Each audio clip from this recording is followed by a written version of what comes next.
Welcome to the VH-80A firmware update tutorial.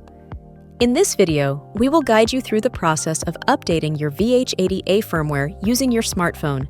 To start, please ensure that your smartphone's Bluetooth is turned on, as the entire firmware update process will be carried out via Bluetooth.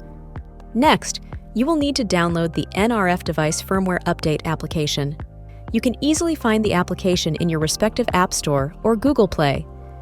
After downloading the application, you will need to download the firmware file from the Google link, which you can find on Magpie-Tech's Notion page. Once you have downloaded the firmware file, open the NRF device firmware update application, where you can import the firmware file. For Android, please go to My Files, Recent and Download folder to find the firmware update file. Now, turn on your VH-80A into OTA mode by pressing the on and off buttons simultaneously for approximately 10 seconds. Ensure that your VH-80A's screen shows VH-80A OTA mode.